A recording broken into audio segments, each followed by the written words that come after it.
Hey, Liberty fans. Welcome to Liberty FM, the podcast dedicated to all things New York Liberty. I'm Felicia, and I'm joined by my co-host and husband, Francois. We're on to Game 7, where the Liberty are back home to face the Phoenix Mercury.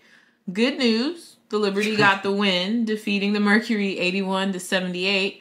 Not so good news, this game should not have been this close. Francois, let's get into it. Yeah, let's get into it. And we got the win. That's definitely good news. But good God, it was really hard at times and gave me heart palpitation. And I felt like, first quarter, everything was flowing well. Mm-hmm. And we were up for a good night. But in Liberty fashion, things can never go too smoothly, and you have to have a run for your money. They like to keep it stressed. They like to keep it very stressful. So let's get into the game because there are a lot of things that were happening. And what was interesting was that before the game, Sandy Brondello said that we have to tire them out with our pace, physicality, and toughness. Why are you laughing? Why are you laughing? I mean, they did that the first quarter, but I think it backfired. I think they tired out after the first quarter because they might have expended too much energy that they tired themselves out, and the rest of the game was... Well, to put things into context, so Phoenix had played the night before in Connecticut, so they were on a back-to-back, whereas meanwhile the Liberty had 3 days off. Since their last game in Minnesota. So you felt like they needed to take advantage of the fatigue from Phoenix. And in the first quarter, things were really flowing really well. The ball movements that we're accustomed to from the Liberty that we kind of expect every single time. Everything was very smooth. Breanna was commanding the game with some really nice threes. Yeah. Some beautiful passes to Stewart in transition. And I think attacking the basket. Yeah, and attacking the basket like we've seen her doing all season long so far. So I felt like it was probably one of the best shooting quarters for the Liberty since the start of the season because, they were balling last year in terms of 3-point shooting, but this year not so much. Yeah. So you felt like, we're going to have maybe an easy night. I think they were up by 15 at some point. And in the first quarter, they ended the first quarter being up by 13. I think we saw it in the first quarter as well. They ran with pace. They got a nice, comfortable lead. But I think we saw in the first quarter, even then, they were relying way too much on the 3-ball. Yeah. It was going down for them. But even on a play where Sloot got the first points, I think she got the 3. Betnijah was right under the basket, and she didn't really have a strong defender on her. She got the ball inside. She was right under the basket, and yes, the shot went down for Sloot.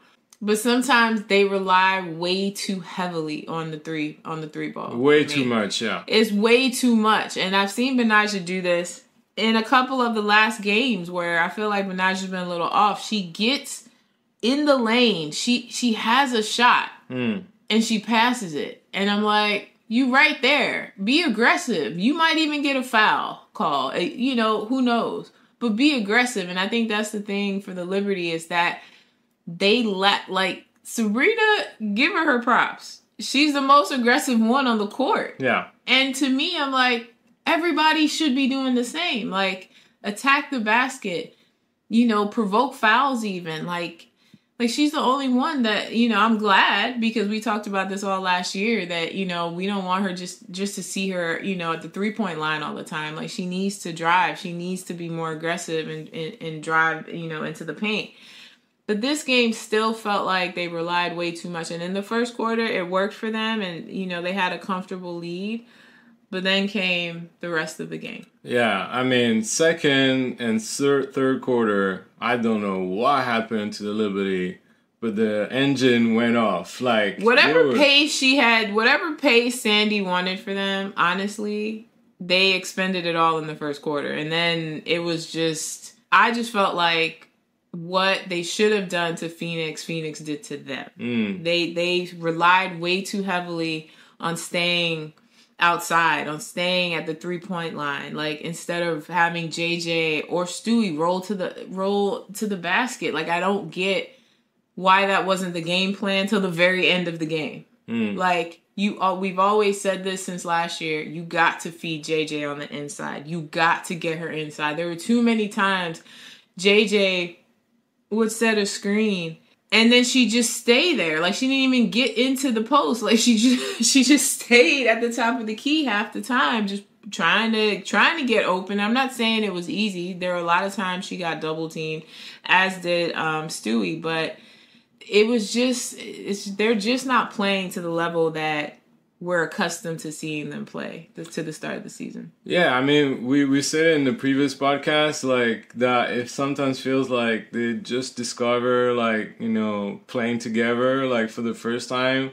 And it's very frustrating because I know it's still early in the season and, you know, you try to figure things out and try to pace yourself because the season is long. There's going to be a lot of games and the Olympics. But the starting lineup is exactly the same as last year. Yeah. Like, you shouldn't reinvent the wheel or still try to figure things out, even though you haven't played with each other for a long time. Like, it shouldn't take that long. And it's like, the things that were working so well in the first quarter, you stop doing it. Everybody's, like, stagnant and just waiting in their little corner, and nothing happens. And then you end up having players, like, forcing shots and trying to make things happen and play hero ball. And, you know, we were talking about character, you know, having dogs on that team. And Phoenix has those kind of players. Like, they were completely off in the first quarter, completely dominated, but then you give them a second life. Yeah. And Natasha Cloud, she went off. We were talking about Natasha Cloud, like, during the playoff when we had that tough battle against Washington, how, you know, a player like her would be perfect for the Liberty. You know, when we were talking about free agency, and she would have been that perfect player because she really woke up that Phoenix Mercury team by being a dog on the court. I mean, we were very close, and we saw her energy as she was, like, really pumped up and get her team going. Like, she had a couple of threes at some point, then attacking the basket, then Kalia Copper got going, Taurasi, that, you know, wasn't doing much, all of a sudden got things going. Like, the whole team started waking up, and that's when, you know, you have players with that kind of personality. When they have a kind of off night, they can turn things around very quickly. And I was worried for the Liberty that they wouldn't be able to recover from that. Well, what did you make of, like, that second and third quarter shifts for the Liberty? They just stopped playing their game. You know, they got out of rhythm. They were real stagnant. They didn't play with pace. Like, they came out with so much speed. I truly think they tired themselves out, and they just couldn't do it again in the second and third quarter. And you allow Phoenix to get shots off. Like, yes, Phoenix is figuring it out. This is you still got some core pieces, but BG is out right now. This is the time where they don't have a strong center where you can dominate Phoenix. And they are coming off a back-to-back where they were dominated by Connecticut last night. And you would have thought Phoenix was the team that had the rest. Yeah, exactly. You would have thought that Phoenix didn't play yesterday the way they were playing the Liberty. You would have thought the Liberty played yesterday.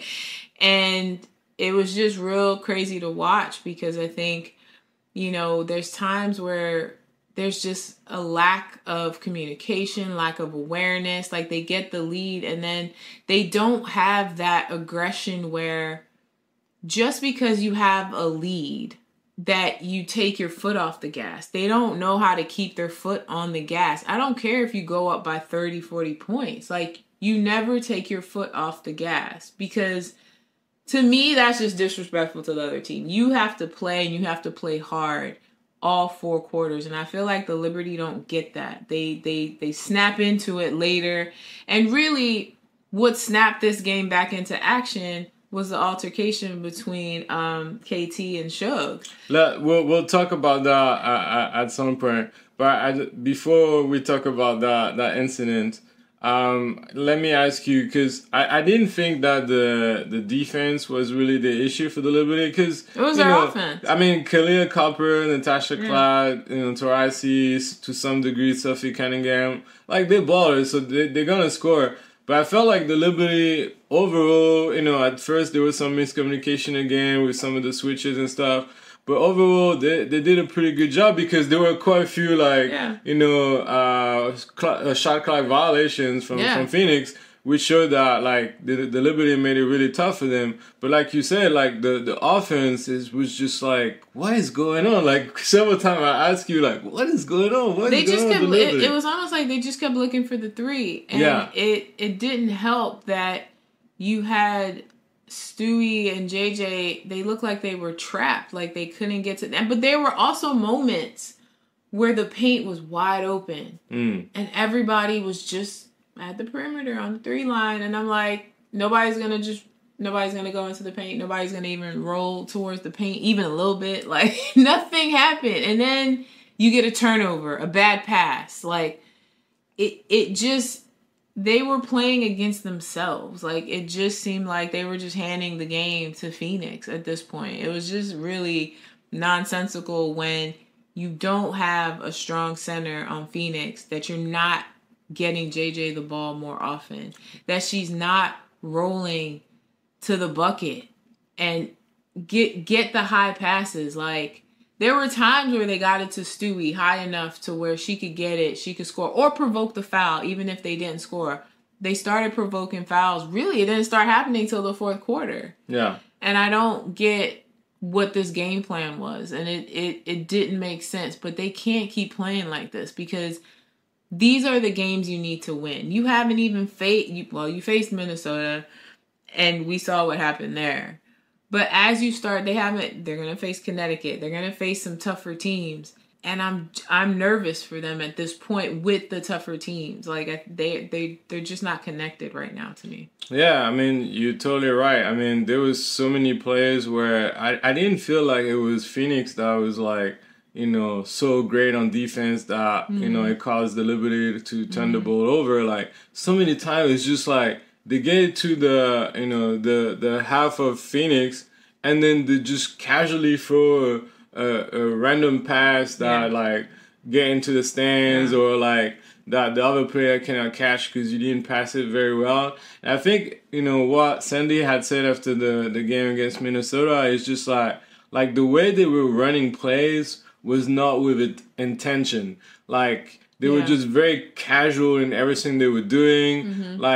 Not even cutting the basket once you pass the ball to try to create movement and just get the defense off guard. Like, they were just running their sets that they're accustomed to, but in a very casual manner. Yeah. And that's not going to surprise any team if you play like that. But like so many times, turnovers, just happening like that with no real pressure from the defense. At this level, you cannot allow yourself to do those kind of mistakes, because yes, it's early in the season, but if you want to make sure that you get to the level that you're expecting and the ambition of being a champion, you cannot make mistakes like this. It's just really, I'm not gonna say unprofessional, but it's very frustrating as a fan to watch this, because those are easy things that you can rectify.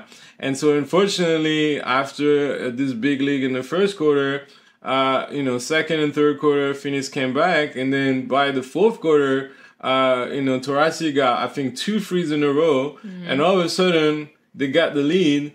And it's very sad to say this, but there was a time where I think it was 6 or 7 minutes left. I felt like leaving.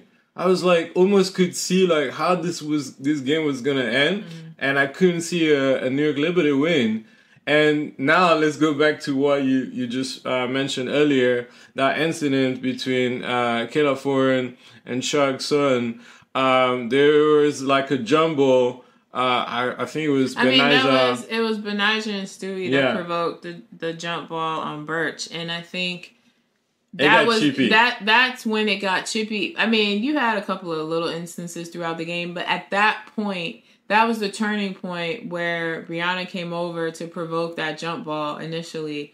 And you're just like, okay, they're getting a little bit more aggressive. And then here we are waiting for this, for the jump ball. And Suge and KT. Do you think Katie did this little bickering on purpose? I don't know what happened. Get the team going? It just didn't seem. It didn't seem necessary for Suge to get upset it seemed really small. Whatever was going on, maybe something was said. I don't know, but it didn't seem like her reaction warranted anything because KT really didn't do much, and so but what it did do was get everybody into it. The crowd got into it. It got the crowd going. It sparked the crowd in such a big way, which in turn sparked the Liberty, I think. I really believe with the crowd going in those last 5-6 minutes, it got the Liberty going and pushed them over the edge to win this game, but barely. This game should have never been as close as it was. The Liberty, if they had stayed locked in from quarter one, they probably would have won this game easily, anywhere from 15 to 20 points. Yeah. Cushion.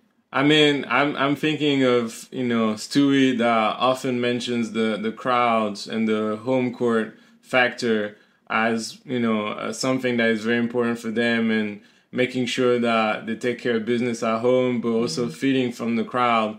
And for me, it seems, I don't know if it's insignificant or something, or I don't know if people that watch the game on TV notice the shift in the crowd. But New Yorkers, we like things getting cheapy. We're people with character. We like when things get a little messy. Exactly, when things get a little messy. And it got the crowd going. It was incredible because the crowd was fairly quiet because we were very shook by what was happening and felt like we might lose this game. And then it gave that extra energy. Everybody was clapping, let's go Liberty, let's go Liberty. And the team shifted. They were okay, now we got the energy from the crowd, and it just woke them up. And they finally start to feed JJ. And finally. She scored 10 points in the fourth quarter. I'm why didn't you do that the whole game? Where was this the second and third, especially? Because they only won the first quarter and the fourth quarter, and they only won the fourth quarter by 2. And it's just wild to me that everybody's been saying this. We know this. They know this. This isn't something brand new. The Liberty know this. You got to feed JJ. She is the person you gotta feed in the paint, and she's gonna score or provoke a foul. And that is what happened. She scored. She got a foul or two. But to me, it's coaching. What is Sandy thinking? What is happening with the coaching staff that you're just now thinking, oh yeah, we should run some plays for JJ? Well, let me share what Sandy said after the game about Jonquel Jones' 11 shots. She said that that's something we talked about, where we could utilize her a little more, where we could get her with space, and if all of them can get double-figure shot attempts, that's always good. And then Jonquel Jones on scoring 10 points in the fourth quarter, mostly in the paint, like you said. We had a different level of intentionality with me getting down there, giving me time to post up and really seal, but ultimately it was a mindset shift for me and my teammates. Better late than never, I guess. But I think that the issue also with JJ is that because she's obviously also a shooter and she got a couple of threes in the first, I wonder if in the mind she's oh, okay, I can get going. But yes, it's great that Jonquel hits 1 or 2 threes, but you want to see her in the paint though. Yeah. And it's it shouldn't take you the last 6 minutes of the game to finally figure things out and be oh, maybe we should give the ball to JJ in the paint. You made Phoenix's job easier on defense. Yeah. Because then all they had to do was guard the perimeter. They didn't have to, when you went into the paint, yes, sometimes they got double teamed and they got chippy in the paint. But they're professional athletes. It's not like Phoenix was going to just roll over and let you score in the paint on them. So it's just finding those shots. It's really setting the plays up so that JJ or Stewie can get good shots, mid-range, right under the basket. You can't, that's when they're at their best. the 3 ball will come. And I think you really should leave that more to Sabrina. Betnijah loves her corner threes. Like, leave that to them. I mean, you even had Sloot running quick to the basket and getting a couple of shots. Like, so it's just, yeah, she used her speed to do that. But at the same time, you got to feed JJ. You got to, this is what we've been saying since last year. And when they do that, they're successful because she's aggressive in the paint. She's aggressive in the post. And I think you got to do this more and stop with this. Like, oh, I think if we get her going a little bit, she should be one of your primary targets. Yeah, I mean, what was very telling, and I don't know if you remember, like during the game, I was telling you this. So that crucial play when Betnijah gave a beautiful pass to JJ in the paint, and then she got N1. And Natasha Mack, who was defending on JJ, it was only a first foul of the game. Yeah. And I'm like, only a first foul with like only a few minutes left in the game? And she played quite a few minutes. And to be the center for Phoenix, you just made her job easy. You did not attack her at all. Like, you made her job easy. She didn't have to do much as long as she kept JJ from, cutting or rolling to the rim. Like, you made her job easy. Whereas you needed to feed JJ. Maybe she would have gotten more foul calls than in the fourth quarter, her first one. Yeah, and then the second thing, and I gotta give props to Gotta Get Up podcast with Black Rosie Media, where I was listening to the last podcast they had, and they were talking about Teaspoon with the Chicago Sky that was saying that my team, like, every player knows their role, and as long as they do their job and do what they're supposed to do or the tasks I give them to do, like, we're gonna be good. We might not win every game, but every game is gonna be a fight. And they were questioning, like, okay, what is the role for each player of the Liberty? Like, who's gonna get the ball, for example, when things get rough or when the game is on the line? And it still feels like we don't actually know, like, the role of each player or who's supposed to take over. Yeah. Like, when you see the lineup of the Phoenix Mercury, well, you're like, well, JJ should be the go-to player, right? Yeah. And it didn't feel like that at times. And I don't know if that's something that we have to talk about. But Breanna, Stewart, what did you make of her performance and performances overall this season? It's been a very strange season for Stewie so far, right? Yeah, I think so. She's not scoring and not being very efficient. Not the way we're used to seeing her. Not like she was last year. I think she turns it on at times. I think she turned it on. Where we saw it turned on was actually against Minnesota in that second quarter where they came back like lightning fast. And I was like, okay, she took control. But that's the only game that really stands out to me where Stewie took control and was leading the team and really pushing. I feel like here she's not taking the lead as much. I feel like Sabrina is definitely taking the lead. And she's the one really driving and cutting to the basket and trying to use her own speed.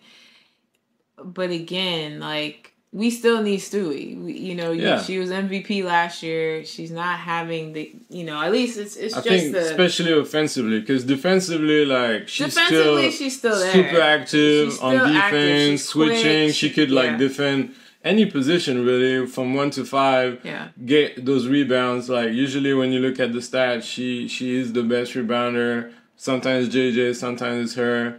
But I do think she's double teamed more. I think she's on offense. I do think she's double teamed a lot more. So that also plays a role in this where, she can get the ball inside and she can do a lot of things. Even if her shot's not going down, she helps her team in other ways. And I think that's what she's doing at this point until she can really get into a rhythm. Because when you see her with the ball, a lot of times you do see like 2, even sometimes 3 players on her. And so that makes it difficult for any player, no matter how talented they are. But she got the length. She got the height. I just think they got to get the right plays. Like, Sabrina has some beautiful passes to her, in transition, and she has that length, and nobody's going to get up there. She almost dunked. If she got a little bit higher, she was almost at the rim. But that definitely that connection between Sabrina and Stewart has been those really no-look passes from Sabrina. Yeah, it's a thing of beauty, and I think that's going to be your that's going to be your 1-2 punch a lot of times in transition, but. Again, that doesn't happen in every game. So you do there's times where you're going to need Stewie to go off and take over. And I don't know. I think maybe just because she gets double teamed a lot more, it seems that maybe she's just trying to get, the other players involved. But the problem is that if she doesn't shoot it, sometimes now you see that Sabrina may make the decision to drive or, she may pass as well. But I just think everyone needs the options, and you need Stewie in there to still be the lead. Yeah. Now, let's talk about Betnijah, Laney, and Courtney Vandersloot, who, at the end of the game, they are the two players that really had an impact on the win. Yeah. But at the same time, their performance tonight was kind of uneven. So Sloot got this great steal with 2 minutes left and went to the basket. Didn't make the layup, but got fouled, went on the line and got one for 2, but that allowed, the game to be tied. And then Betnijah had, this sort of shot where she kind of lost balance. She got the N1, and then right after, or, a minute later, she had that steal as well. Yeah. And that pretty much sealed the game because there was about 4 or 5 points. And so, you felt like the game was in good hands.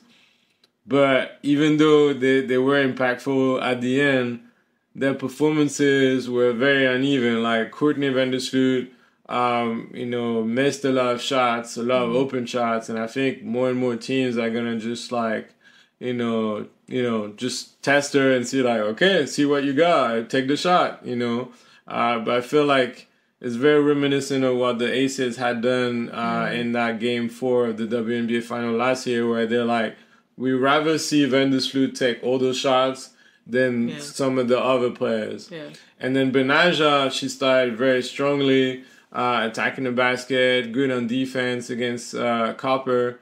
But then at some point, I don't know if it was fatigue or something. Yeah. You saw when she asked to get on the bench. But we couldn't really figure out what was happening. But she was a little slower, a little bit sluggish, very hesitant in the shots. She has that corner three where she's doing a pump fake and then do a step back for a free. But it's not the same confidence that we accustomed to see from Betnijah. So what did you make of Sloot and Betnijah's performance? I think for Sloot, she needs to get rest during the games, because I think with her coming in the fourth quarter, she added that bit of a spark as well. So I do think that Sandy has a good plan of resting her early. She played 10 less minutes than the other starters. Yeah, I think that's important for Sloot. As good as Sloot may be, I know it's frustrating because even for us, sometimes we're I don't know if Sloot should be starting or should she start from the bench. A lot of people have been talking about this. The balance that Sandy's trying to have is have her start, have her, get through part of the first quarter, have someone else come in for her. As long as JJ is not in foul trouble, as long as no one else on the floor, in particular JJ, that they're not in foul trouble, she usually will come out, and then you'll have other players sub in for her, which I think is a good tactic because Sloot comes back in later and she has a lot of energy, a lot of pop. You'll see her with some steals, and so I think that's still good. I think that's a good working plan for Sloot. But Betnijah, to me, I feel like these last 3 games, she's doing her thing on defense, but I still feel like her decision-making on the offense gets a bit weird. She seems hesitant. She had 3 turnovers tonight, and that's been kind of more recurrent as well, those silly turnovers. It's her shot selection. Sometimes it's just she seems more hesitant and not as quick in her decision making, especially if it comes to the 3-ball or the last couple of games we'll see her drive to the basket and she's right there and I don't know if she's afraid she's gonna get blocked or what, but then she'll pass it out, and a couple of times, even with the last game against Minnesota, it was a turnover because it's like I think everybody thinks you're right there. Yeah. Like, why would you pass it for the 3? Like, if you're right there at the basket. So it just she seems hesitant, but maybe she's just in a funk right now. I don't think it'll stay. I think she'll get back to what we're used to seeing. But for right now, it seems like she's off a bit. But defensively, she's stuck in there, though. You know, I mean, Betnijah is a dog on defense. She was the primary defender on Kayla Copper, who had 20, but I felt like she had to work. It was to tough. Get those, she had to work for that. That wasn't easy. And also sometimes she got by people like Sloot. if there was a switch and Sloot was on Copper, Yep. This is an unfair advantage. So, I think there, Kalia's gonna get her point. She's a baller. She's one of the best in the league. So, if you could just make her life a bit difficult, that will help because she's gonna get some points. I just think that the Liberty shot themselves in the foot a little bit, especially in the second and third quarter, not playing to the intensity they had in the first quarter, and with that, you allowed Phoenix to come back into this game, take a lead at certain points later in the game, and then you're scrambling and that turning point with Kayla and Shug is sort of what ignited. And yes, they only won by 3, but this game should have been in the bag from from the first quarter on. Yeah, and so to conclude the podcast. I feel like I need to address the elephant in the room, and it's Sandy Brondello.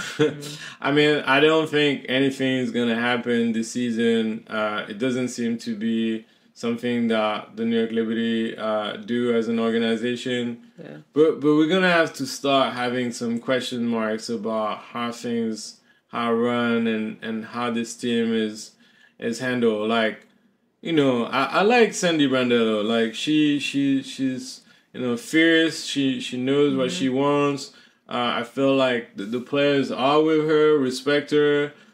Her resume, she has a WNBA title with Phoenix with people like DeWanna Bonner and Taurasi. So you don't win a title with strong personalities like that if you're not a good coach.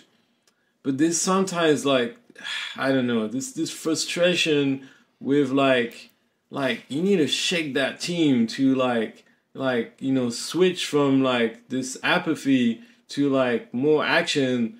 And I'm sorry, but it's we talked about the disconnect between what she said prior to the Minnesota game and what ended up happening. And then same thing, she mentioned we need to be aggressive, we need to tire them out, we need to have physicality and all those things.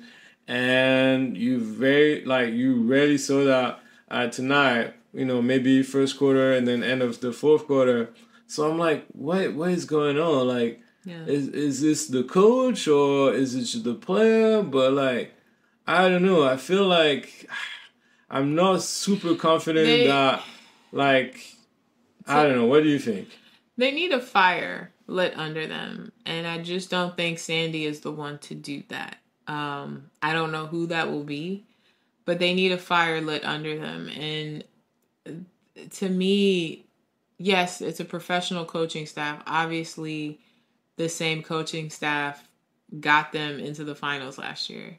So they are a fantastic coaching staff, but there are some glaring points where you need to get this team going. They need a kick in the butt. And I don't know who can do that right now because, you may respect Sandy or, yes, all that is there, but you still, like we've always said, they need somebody that's going to get under their skin a little bit and rile them and get them going. And I just don't think that's Sandy at this point. Yeah, it's almost like nobody's questioning the skills or the coaching skills or whatever, but it's more like the personality. Like, do you need like actually someone with an opposite personality than the players you have? Yeah. Because it feels like it's more like they have the same personality, and I feel like you kind of like need the yin and the yang, like to sort of counterbalance that sort of mellow, temperament that the most of the team seems to have. So yeah, I mean, also people that have been following Sandy for a long time always say that sometimes it takes some time for things to get going, but in the end, she always gets it right. So, maybe as fans, as New York fans, we're kind of impatient, and things will get going. Yeah. The only thing is that I felt like things would get going much faster because the team is relatively the same, except for the bench. And then, I'm not going to talk too much about the bench, but, it seems like her rotation was much tighter today than usual. Phoebe, who had good minutes on defense. Sabali, who only seemed to play a couple of minutes here and there. Unfortunately, I wish she could play more. And then the third player was KT. But apart from that, all the other players were DNPs. So she started to revert back to like a short rotation.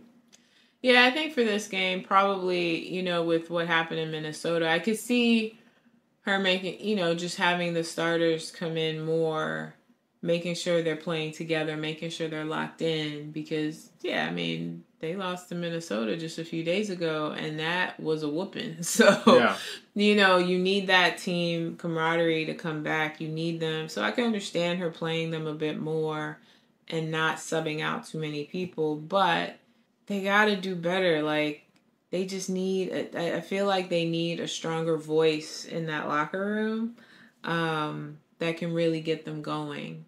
And, obviously we're not in the locker room, so we don't know what all is being said, but you definitely need someone in that locker room that's really going to light a fire. Because I think, yes, we can say it's early.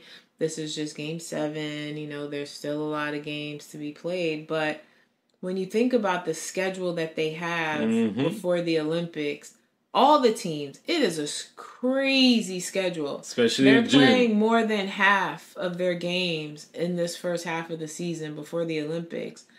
For the Liberty, they're going to play 25 games before the Olympics. When they come back, they're only going to have 15. Like, June is a crazy month. I think they're going to have maybe 11 games. I can't remember, but I feel like it's definitely more than 10 games for just the month of June alone. And next week starts a crazy set where it starts from Friday. Yeah. Or you could even say today, where they're going to be playing basically every other day up until the end of next week? Yeah, so if we look at the schedule, so, in 2 days they play Washington at home.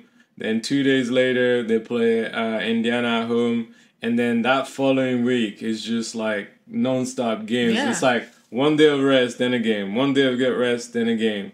They got Indiana on Sunday, Chicago on Tuesday, Atlanta on Thursday, Connecticut Saturday, back-to-back Sunday against Washington. And then they finally get like almost like a week of rest. But like you said, that month of June is going to be insane. But, we'll have plenty of time to discuss that. Washington is going to be interesting. They're the bottom team of the league, 0-7, I think. But I have this feeling, I don't know why. I feel like I know the team a little bit. But I feel like it's not going to be an easy night as we I don't think it would be easy. Expect, I don't think it would be easy. Any team that has not won a single game right now, they're hungry to win a game. So they're going to be the aggressors.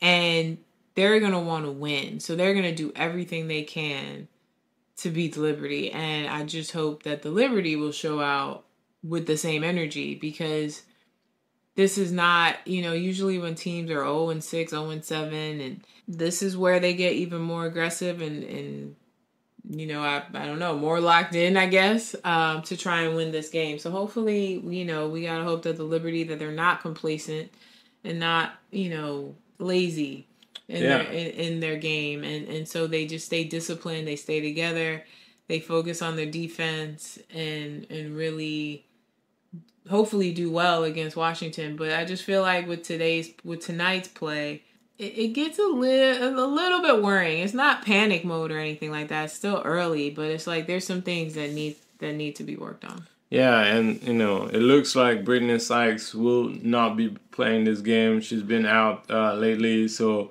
at the moment she's marked as out.